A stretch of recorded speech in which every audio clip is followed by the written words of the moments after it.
كنت تعرف قبل كده ان في حج عادي وحج VIP؟ تعالى شوف كده.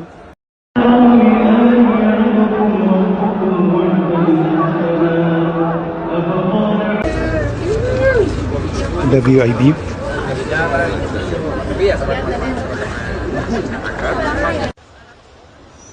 ده النوم بتاع الحج اللي احنا عارفينه.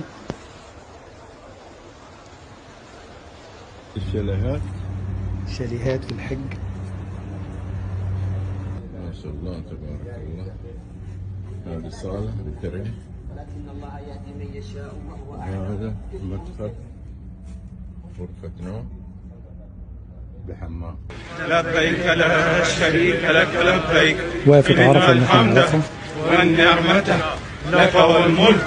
يا مرحبين يا من جمعتنا واقف عرفة من الفندق. ولهذا النسك العظيم.